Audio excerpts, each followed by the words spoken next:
जय हिंद दोस्तों, मैं हूं जितेंद्र दीक्षित। आज 12 दिसंबर है और आज वो तारीख है जब महाराष्ट्र के दो दिग्गज राजनेताओं का जन्म हुआ था। एक है एनसीपी प्रमुख शरद पवार, जो कि आज 83 साल के हो गए हैं, जिन्होंने कि बीते 6 दशकों से महाराष्ट्र की सियासत में अपना दबदबा कायम रखा। और दूसरे हैं बीजेपी के दिवंगत नेता गोपीनाथ मुंडे, जो कि महाराष्ट्र के उप मुख्यमंत्री रह चुके हैं, गृह मंत्री रह चुके हैं। तो आज जो मैं आपको कहानी सुनाने जा रहा हूं वो गोपीनाथ मुंडे से जुड़ी हुई है।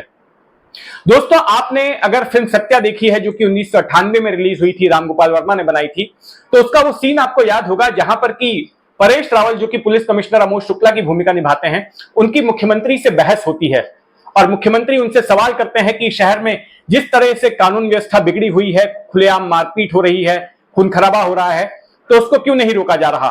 तो अमोद शुक्ला कहते हैं कि वो कुछ नहीं कर सकते, क्योंकि अगर गैंगस्टर पकड़े जाते हैं तो जेल के अंदर से ऑपरेट करते हैं, और अगर छूट जाते हैं तो विदेश से जाकर ऑपरेट करते हैं, और कोई उनके खिलाफ गवाही भी नहीं देता। तो इस पर मुख्यमंत्री उनको कहते हैं कि वो कानून ही इस काम का जिससे कि लोगों की रक्षा न की जा सके। कमिश्नर साहब, मैं आपको पूरी छूट देता हूं कि आपको जो ठीक लगे कीजिए, but please clean the city, please clean the city. आपको पता है कि ये जो सीन है और ये जो डायलॉग्स हैं वो किससे प्रेरित हैं? गोपीनाथ मुंडे से। 1995 में गोपीनाथ मुंडे ने भी कुछ ऐसी ही मीटिंग ली थी और उन्होंने पुलिस अधिकारियों को कुछ ऐसी ही हिदायत दी थी। दोस्तों, 1995-96 में जब पहली बार शिवसेना बीजेपी की सरकार सत्ता में आई तो मनोहर जोशी मुख्यमंत्री बने, क्योंकि शिवसेना की सीटें ज्यादा थी, और गोपीनाथ मुंडे उप मुख्यमंत्री बनाया गया। उनको गृह मंत्रालय का भी प्रभार दिया गया, गृह मंत्री थे वो, और ऐसे में मुंबई शहर की कानून व्यवस्था की जिम्मेदारी भी उन पर थी।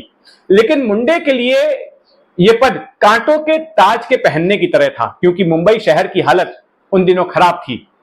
मुंबई शहर उन दिनों खौफ से ग्रस्त था, अंडरवर्ल्ड डॉन दाऊद इब्राहिम के, छोटा राजन के, अरुण गौली के, अमर नायक के और अबू सलीम जैसे माफिया डॉन्स का खौफ आए दिन मुंबई में दहशत पैदा करता था।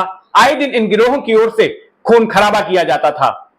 रोजाना किसी ना किसी गोली मारकर हत्या की जाती थी।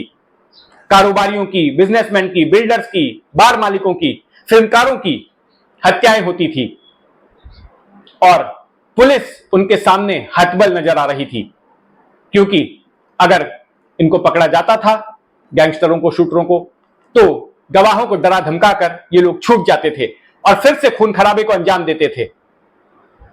तो ऐसे में जब गोपीनाथ मुंडे पर दबाव पड़ा और जब केंद्र सरकार ने भी इस मामले में दखल ली, तो उसके बाद गोपीनाथ मुंडे ने मुंबई पुलिस के अधिकारियों की मीटिंग बुलाई और ठीक उसी तरह से जैसा फिल्म सत्या में दिखाया गया है, उन्होंने मुंबई पुलिस के अधिकारियों को कहा कि आपको जो ठीक लगता है आप कीजिए, मैं आपके साथ में खड़ा हूं, लेकिन please clean the city, Mumbai को साफ कीजिए।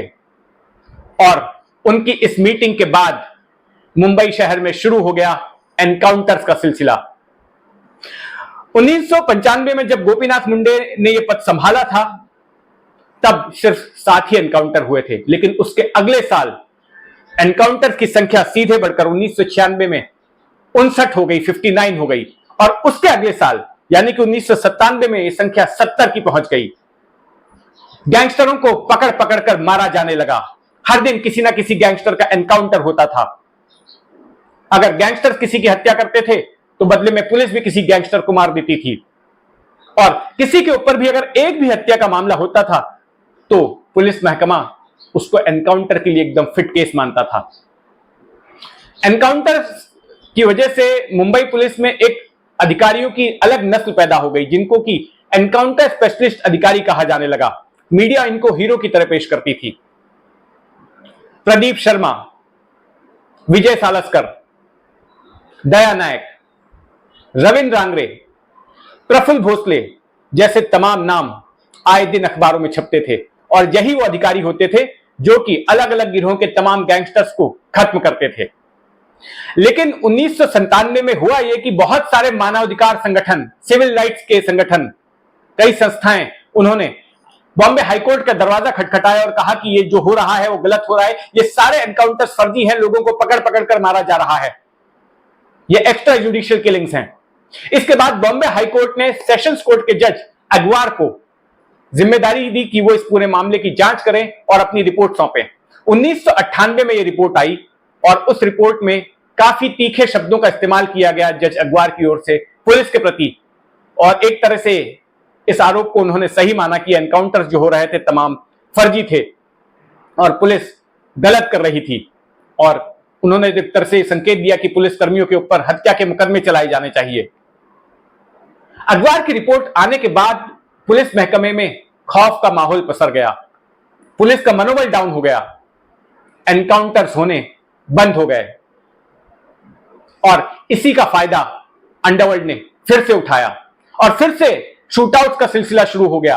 रोजाना किसी ना किसी की हत्या की जाने लगी और पुलिस के मनोबल के घटने से अंडरवर्ल्ड का मनोबल इतना बढ़ा, उनके हौसले इतने बढ़े कि उन्होंने क्रॉफर्ड मार्केट में पुलिस मुख्यालय के ठीक सामने ही एक बड़े कपड़ा व्यापारी जिसका नाम भरत शाह था, जो रूपम नाम के शोरूम का मालिक था, आज भी रूपम शोरूम पुलिस मुख्यालय के सामने मौजूद है, उसके मालिक की गोलियों से हत्या कर दी, गोलियां मारकर उसको गोलियों से भून दिया, और गोलियां चलने की आवाज पुलिस कमिश्नर के केबिन तक सुनाई पड़ी। यह एक तरह से मुंबई पुलिस के लिए नक्कटी थी। मुंबई पुलिस के खौफ पर, मुंबई पुलिस के दबदबे पर, मुंबई पुलिस की आबरू पर बहुत बड़ा सवाल था। इसके बाद गोपीनाथ मुंडे भड़क गए और उन्होंने फिर से बैठक बुलाई और कहा कि आप कानूनी पचड़ों की परवाह मत कीजिए, वो सब मैं संभाल लूंगा, आप शुरू हो जाइए, फिर से इन गैंगस्टर्स को खत्म कीजिए। और फिर से एनकाउंटर्स का सिलसिला शुरू हो गया और 1999 में करीब 70 गैंगस्टर्स, 1999 में माफ कीजिए 82 गैंगस्टर्स मारे गए, और 1999 में ही गोपीनाथ मुंडे को अपनी कुर्सी खोनी पड़ी, क्योंकि जो चुनाव हुए उस साल तो शिवसेना बीजेपी की सरकार गिर गई और उसकी जगह पर कांग्रेस एनसीपी की सरकार आई, और कांग्रेस एनसीपी की सरकार ने एनकाउंटर्स की इस नीति को जारी रखा। उसके बाद मुंबई अंडरवर्ल्ड की कमर लगभग टूट गई। आए दिन अब आप देखेंगे कि धमकी भरे फोन कॉल्स नहीं आते, सड़कों पर शूटआउट्स नहीं होते। अब जो तमाम बड़े नाम हैं ज्यादातर उनमें से जेल के भीतर हैं। अबू सलेम जेल के भीतर है, अरुण गवली जेल के भीतर हैं, अश्विन नायक जेल काट के आ चुके हैं, दाऊद इब्राहिम पाकिस्तान में छुपा हुआ है, छोटा राजन जेल के भीतर हैं, कुछ एक छोटे मोटे और भी गैंगस्टर थे जैसे रवि पुजारी वगैरह, उनको भी डिपोर्ट करके भारत ले आया गया है। तो आज अगर मुंबई ये कहें कि अंडरवर्ल्ड से मुक्त है तो इसके पीछे गोपीनाथ मुंडे की उस रणनीति का योगदान माना जा रहा है। गोपीनाथ मुंडे की पहचान एक बड़े ओबीसी नेता की तो थी ही, लेकिन इसके साथ साथ उन्होंने बतौर गृह मंत्री जो काम किया था वो भी हमेशा याद रखा जाएगा। तो दोस्तों, ये कहानी आपको कैसी लगी कमेंट बॉक्स में जरूर बताइएगा, मुझे आपकी राय का इंतजार रहेगा। और अगर आपने अब तक इस चैनल को सब्सक्राइब नहीं किया है तो सब्सक्राइब कर लें। जय हिंद।